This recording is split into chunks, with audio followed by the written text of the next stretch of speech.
Assalamu alaikum, урматтуу футбол көрөрмандар, жалпыңыздардын кутмандуу кошо күнүңүздөр менен алгач эле тарыхый жеңишиңиз менен чын жүрөктөн куттуктайбыз. Бул биздин алгачкы YouTube каналыбыз, албетте кыргыз тилдүү футбол ордосу каналыбызга кош келиңиздер дейли. Буга катталганды унутпаңыздар, анткени кыргыз тилдүү футбол аудитория бир гана Азия эмес, деги эле мына ушул Европа, дүйнө жүзүндөгү футболдорду толук кандуу сиздерге тартып алып берүүгө аракет кылабыз. Бул жакта биздин кесиптешибиз Мирбеков Даниэл менен мен Аваз Кужеге сиздердин кызматыңызда болобуз. Анда бүгүнкү болгон Катар жана Кыргызстан тууралуу оюндарды бир аз талкуулоого туура көрдүк. Алгач эле мына ошол Катар Кыргызстан деген мына ошол беттешкелерге чейин кандай болгон оюндары, анткени өткөнкү Катарга каршы беттеште биз биринчи оюнду утулган болчук. Себептери эмне болгон болчу, Даниэл мырза? Себептери эң эле биринчи себеп менин оюмча бул ошол Катар өзүнүн үйүндө өткөрбөдү эле. Ал жерде деген өзүнүн көрөрмандары бар болчу, анан өзүнүн көнгөн стадиону, өзүнүн көнгөн абасы дегендей. Анан дагы эми баары биз эле бүгүн үйүбүздү утпадыкпы. Ушундай эле эң биринчи фактор ошол болду деп ойлойм, өзүнүн стадиону. Ал жактан деген бизде Алимадан Шукуров гол жараткан болчу да, ал дагы эң мыкты кооз голдордун бирөөсүн киргизген.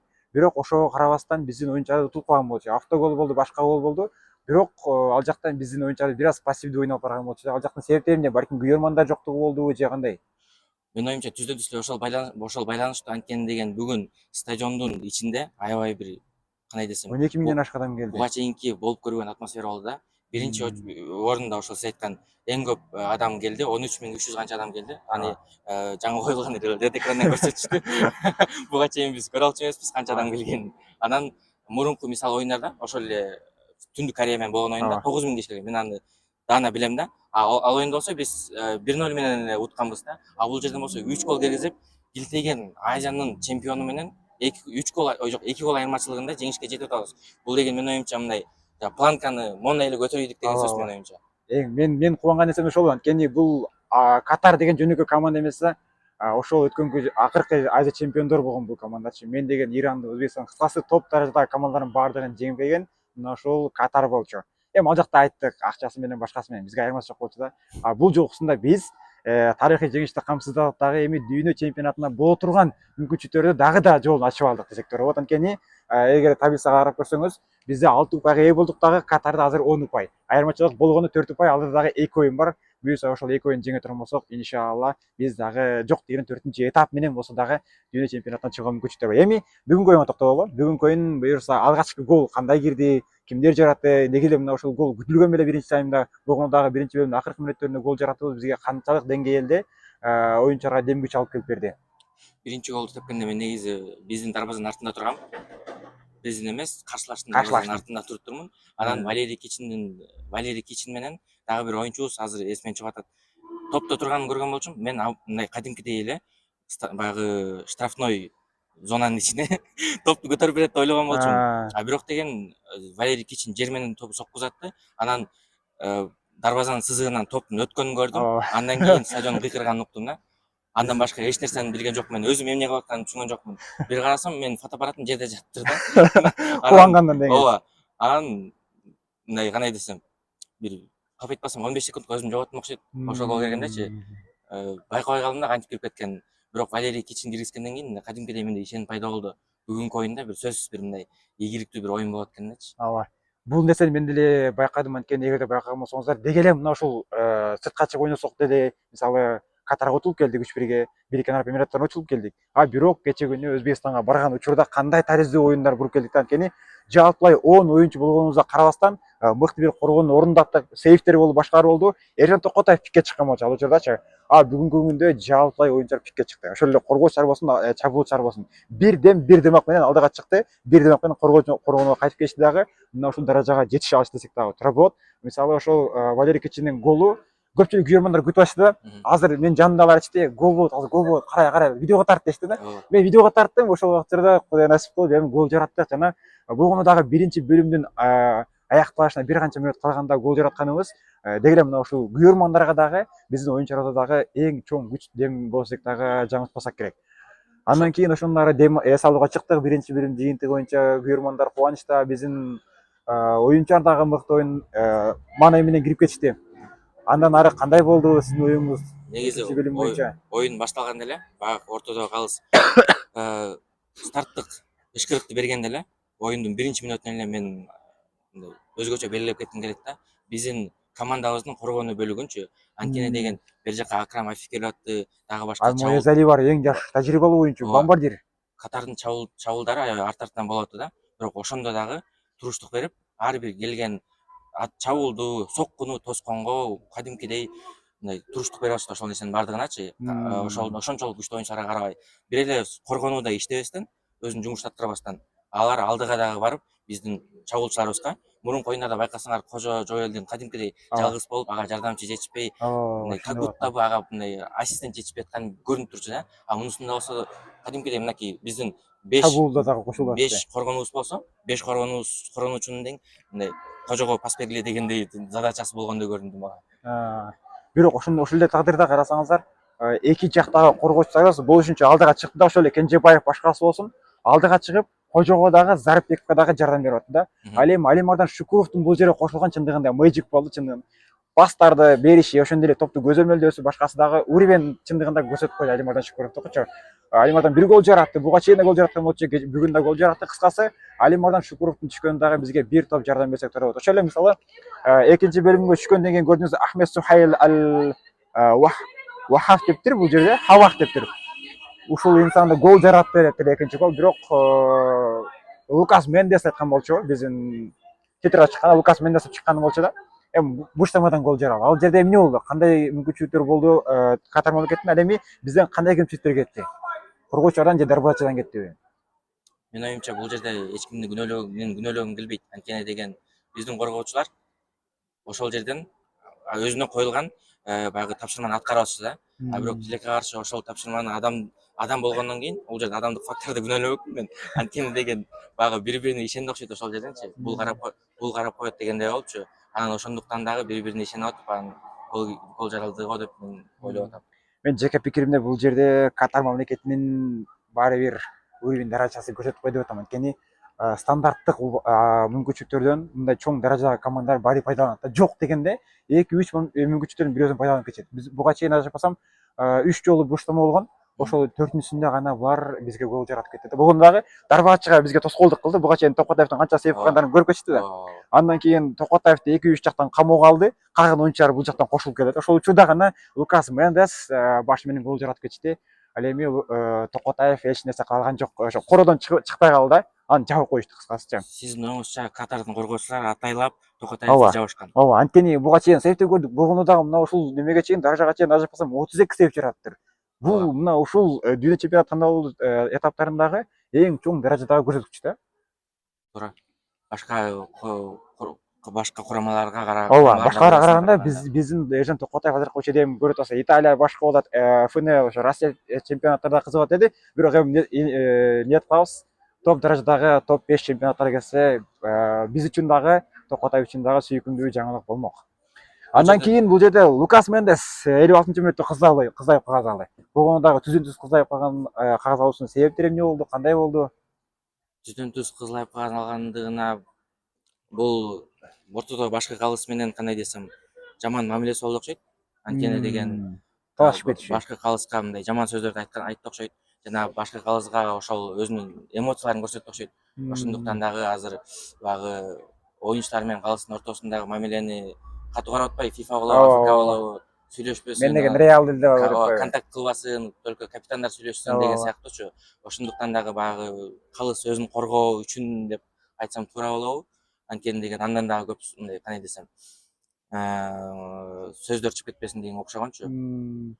Бул ошол жерден дарбазанын артында туруп байкап аттым. Калыс деген болушунча мындай тынчтык сактаганга аракет кылып атты да. Биздин оюнчуларыбыз дагы тынчтандырып, алар да тынчтандырып, анан англис тилинде сүйлөп атканы угулду да. Лукас Мендес өзү испаниялык болгондуктан англис тилин сүйлөйт. Анан ошол англис тилинде бир жаман сөгүнгөн сөздөр менен сөктү окшойт го менин оюмча.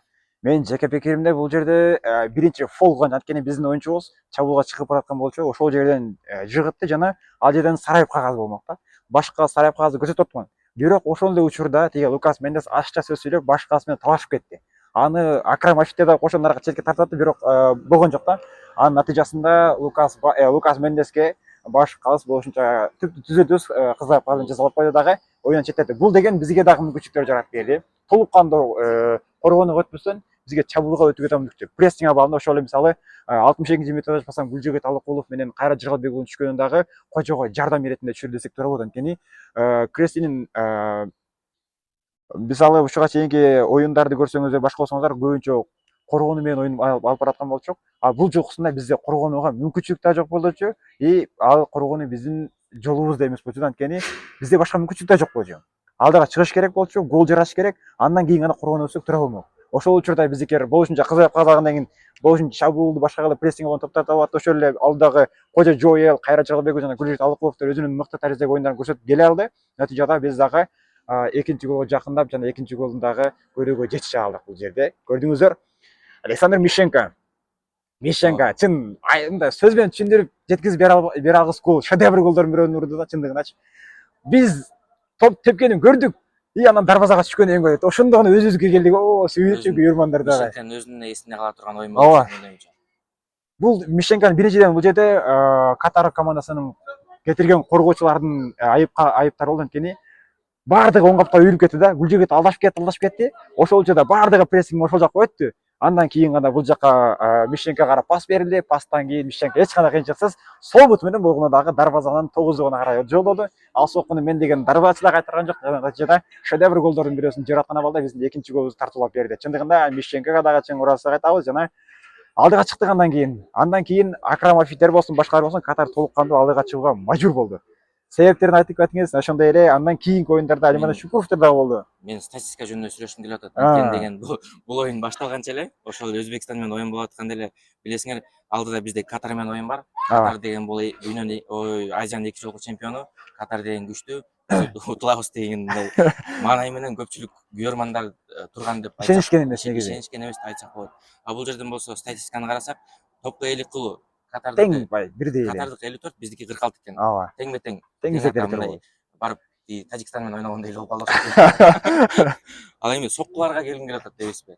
Соккулар биз 14 сокку уруптурбуз. Катардын дарбазасына 14 сокку биздики. Эми биякта кульминация. Жок, кульминация. Биз канча сокку уруптурбуз дейбизби? Бизге канча сокку уруптурбуз дейбизби? 9. Катар достор 14 биз достор, Катар эмес, биз достор 14 жолу сокку сотканбыз Катар дарбазасына. Алардын 3-өсү гол менен жыйынтаган достор. Ал эми Катар болгону 9 жолу сокку урду. Ал соккунун жалпысын кээбиркisi сейф болсо, кээбиркisi дарбазага тамай барбай калды. Натыйжада 1 гол жаратууга жетише алды. Ошентсе дагы статистика жаатынан бизге калышкан жок. Болгону дагы чемпион, Азия чемпиону болгон. Ошол эле Афиев достор, ошол эле Алмоез Али бул жөнөкөй оюнчу эмес да, чындыгындачы. Европанын топ даражадагы оюнчулары. Бирок ошого карабастан биздикилер мыкты ойнап келди. Европанын деңгээлин алган. Ошол мисалы Алмоез Алини көрүңүздөр. Бомбардир азыр. Карап көрүңүздөр. Жаш бирок ошого карабастан тажрыйбалуу бомбардир оюнчу. Ага эч кандай мүмкүнчүлүк берген жок. Ошол Валерий Кичин, Козубаев, Мищенко кыскасы коргоочуларыбыз бүгүн эч кандай кемчиликсиз ойноп барсак дагы туура болчудай достор. Багы видеонун башында айтып кетпедимби? Биздин коргонуу бөлүгүбүздү мактап кеттим го. Бул жерде статистикада мындай кызыктуу нерсе бар экен да. Биздин коргоочулар топту өзүнө тартып алышы боюнча биздин коргоочулар 6 жолу топту тартып алыптыр. Ал эми катарлыктар болсо 3 эле жолу тартып алышыптыр топту. Бул жактан да бизди басымдуураак. Ооба, статистика кыскасы бүгүн статистика сөз айтып турат деңиз, эсеп биз жакта да. Кудайга шүгүр. 3-гол кандай болду? 3-голду эми 90 мүнөттөн кийин киргиздикпи? 90 билесиң, экинчи адашпасам экинчи мүнөт мындай багы стадиондун ыйкырды го. Канча мүнөт кошту? Ушунча мүнөт кошту. 8 мүнөт кошту. 8 мүнөт кошту деп ыйкырганда 8 мүнөт чыдасак 2-1 менен утуп кетебиз. 6 очко, 6 упай биздин чөнтөктө эптеп Катарга жетип алат экенбиз деген ой менен тургам. Анан карап турсам эле бир маалда стадион кетти кайра дүң болуп. Неге дегенде мен телефондо бирдекени киргизип аткам, Телеграмга, Инстаграмга, ошон үчүн жакшы көңүл бура албай калдым. Байкачы. Анда мен айтайын деп кесиптеш. Анткени мен ошол голду мен тартып аткан болчумун да. 8 мүнөт кошкон учурда биз жүрөгүбүз зүгүлө баштады. Башка ушул жерге токтоп салсаң деле макулбуз деп ушул жерде үчүн тартып аттык күйөрмандарчы. Бирок аягына чейин тартып башка кылдык. Мен да видео тартып аткан учурда биринчи сол капталдан Кайратка чыктап берди. Кайрат оң жактан өзүнүн жүрүшүн улантаган жок да. Болушунча сол каптап өтүп дагы Гүлжөгөт Алыкулов жардам берди. Гүлжөгөт Алыкулов физика жактан бир алсыз, бирок дриблинг бар адамдачы. Физикага кошумча керек болгон үчүн Кайрат ошол жакка өтүп дагы топту бир аз карап берди. Андан кийин Гүлжөгөткө берди. Гүлжөгөт бир дриблинг кылды дагы Алимардан ачылганын күттү да. Алимардан ачылып туруп, сол менен алысты бушка карай жер менен соккулатты, 3-гол жаралып кетти. Бул жерде чындыгында биздин алдыдагы чабуул бөлүгүндөгү оюнчуларыбыздын биргелешкен натыйжалуу гол десек дагы туура болчудай. бул оюнда негизи ошол аябай эле жакшы бири-бири менен байланышты түшүнүктүгү. түзүп алышты да оюнчуларчы. Жакшы түшүнүштү. Буга чейин мындай трансляцияны карайсыңбы же оюндун өзүн көрөсүңбү? Эми сөздүн ачыгын айтайын, бирок неге түшүнбөй атышат, неге пас бере албай атышат, неге топтор жетпей атат деп ушундай суроо беришим да. А мунусунда болсо кадимкидей мындай топту алдыбы, жука апарат стадион дуң дейт да. Кыйкырат. Аны түшүнөсүң ошол экен бияка кетти окшойт депчи. Анан кийин карасаң эле мындай ошол Кайрат Жыралбек уулу көп байкадым, неге дегенде оң капталдан көп менин көзүмө көп илинди да. Улам эле кирип бараткан болот, бирок тилекке каршы стадиондон ой деген үндөр угулганда ай болбой калды. Азыркы учурда деги эле мына ушул өткөнкү оюнда көрдүңүздөр, бизде Токотаев илиниптир, башка кылыптыр, калган оюнчулар ойногон жок дептир да. Бирок эгерде аны караган болсоңуздар, Өзбекстанга каршы беттешти деле бир топ соккуларды биздин коргоочубуз кайтарышкан. Рикошет абалында гана кээ бир топтор Токотаевга келип түштү. Бирок ошого карасаң, биздин 10 оюнчубуз мыкты бир коргоонун орундатты. Эми буюрса Атлетиктин немесин койду десек деле туруп аткан автобусунчу. Эми бир аз эле алдыга чыгып ошону чабуулду контр уюштуруп атырган болсок, өздөштүрүп атырган болсок. Автобус ордунан эме жылган эмес, тияка барып келген автобус. Эгерде биз ошо контр чабуулду эле өздөштүрүп атырган болсок, достор, анда мен деген топтор командаларды элечи жеңип койсок болот да. Кечээде мисалы Өзбекстандагыдай коргонууну коюп туруп, Эржан Токотаев дагы мындай жан бере турган оюндарын көрсөтүп бере турган болсо, анан биз контр чабуу менен бүгүнкүдөй ойноп бара турган болсок, анда мен деген топтор команда эртең мисалы Бириккен Араб Эмиратта келет. Алар менен өзүбүз эсептешип турган оюндарыбыз бар, чындыгындачы. Туура айтасыз. Алар менен өзүбүз эсептешибиз керек. Болгондо биздин үйүбүздө болот. Эми ким ошол Фумин келбесе эле болду, башка алыс болду. Жок, байкасаңыз бүгүн Фуминден Фарда отурду. Бирок Фардан эч кандай мындай биз жактан наразычылык болгон жок да. Сиз байкадыңызбы, наразычылык боло турган. Мен эң корккон жерим, мен жанагы жерде Сараев кагаз берилгенди турда, кызыл болуп кетет деп корктум менчи. Али Морданга кызыл болуп кетет деп корктум, бирок шүгүр Сараев кагаз менен калтыралды ошол жерденчи. Буюрса эми алдыда 2 оюн калды. 2 оюн калды эми. Биринчи Азар Түндүк Корея, аякка конок болуп турабыз. Анан Бириккен Араб Эмираттын акырында өзү күтүп алабыз дагы, ошол жерден буюрса тарак чыгартабыз деген. Ага чейин мисалы ушул Катар мамлекети ким ойнойт? Кош мамлекет Өзбекстан менен. Эми Өзбекстандын көрөрмандары дагы көрүп алса керек. Өзбекстандык кош кетпеймби? Өзбекстан менен упай жоготсо деп коңуз. Ооба. Ошо Өзбекстан командасы алар айткан болчу, эгер силер Катарды утуп бере турган болсоңуздар, биз утуп беребиз деген. Насип кылды, утуп бердик. Уттук, эми бир себепчилик жараткан насип кылды. Эми кезек аларда. Өзбекстан курама командасы дагы Катарды жеңе турган болсо, анда биз толук кандуу 4-орун менен чыгып кеткен мүмкүнчүлүк бар. Андан кийин анткени ошол эле Катар мамлекети кийинки акыркы оюнда Иран менен ойнойт. Иран менен ойнойт, достор. Иран дагы жок деген удайга түшүп кетпеш үчүн ойнолуп турат. Ошо Бириккен Араб Эмираттары дагы бар. Кыскасы бизде толук кандуу мүмкүнчүлүк бар экенин унутпашыбыз керек дагы. Бул үчүнчү Акшумкар бүгүнкүдөй кой турган болсок, Акшумкар көрдүңүздөр. Валерий Китчин дагы, Мишченко дагы, Гүлжүгүт Алыкулов, Кайрат дагы бул үчүнчү колдоо ындап атты да. Ошол учурда биз байкадык да, биздин Акшумкарга колдоо керек болот экен. Аны биз бул үчүнчү колдоо бере турган болсок, анда иншалларга ишенсек болот экен деп турганбыз да. Ошол кийинки Бириккен Араб Эмираттары менен боло турган оюнда мен баардык көрүп аткан көрүүчүлөрдү стадионго чакырмакмын да. Ооба. Келиңиздер, бүгүнкүдөй 13 миң эмес. Ашып кетели жумакта. Австралияда оюн болгондой ойнойт. Байка батпай калалы. Мыякта Занярдан көрөчү достор, жок деген. 10-июнда буюрса күн жылып, бүгүнкүдөй суук болбой, жамгыр жаауды го, кечээ ошон үчүн да суук болуп кетпедиби? Жайына буюрса жакшы эле күн жылып, билеттин баасына карабай келиңиздер, ушул жерде өзүбүздүн курамабызды колдойлу. Канчалык биз жакшылап аларды колдоп берсек, мынакей бүгүн ушунчалык артат. Бул оюн менин оюмча мындай доказательство болду да. Эгер биз колдосок, ушунчалык булар дагы жанын берип, жакшы оюнду көрсөтүп беришет дегенчи. Ошондуктан Бириккен Араб Эмираттарына сөзсүз түрдө туугандар, оюнга келиңиздер стадионго.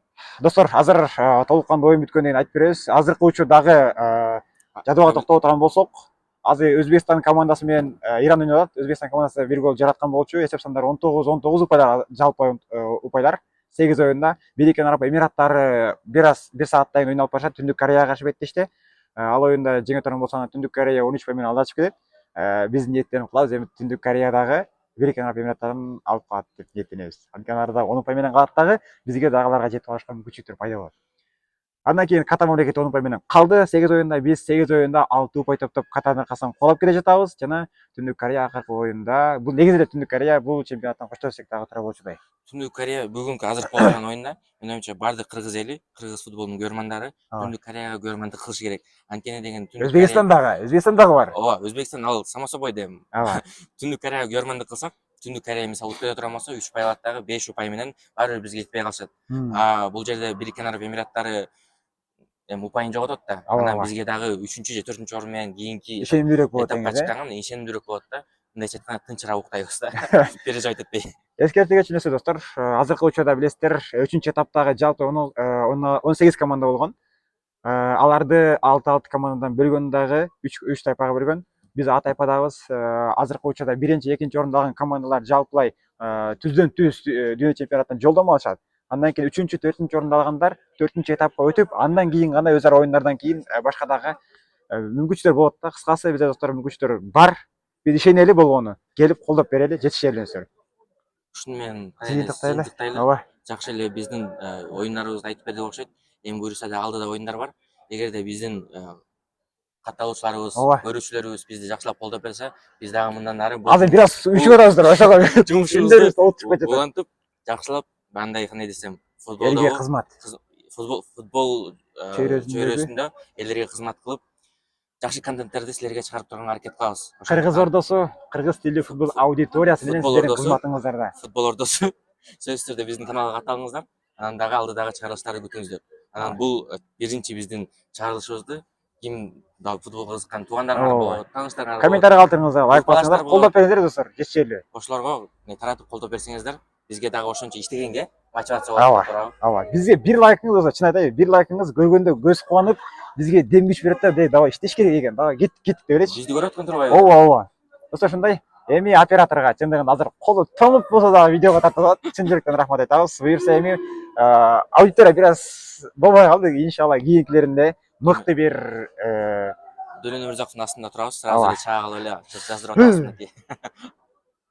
Буюрса кийинкисинде жакшыраак бир аудиторияны топтойбуз дагы бир футбол чөйрөсүндө аты таанымал инсандар менен кошо биргеликте сиздерге контент алып барууга, кызматыбыз менен бөлүшүүгө аракетибизди кылабыз. Иншалла кийинки эфирде көрүшкөнгө чейин сак саламат болуңуздар достор. Ийгилик.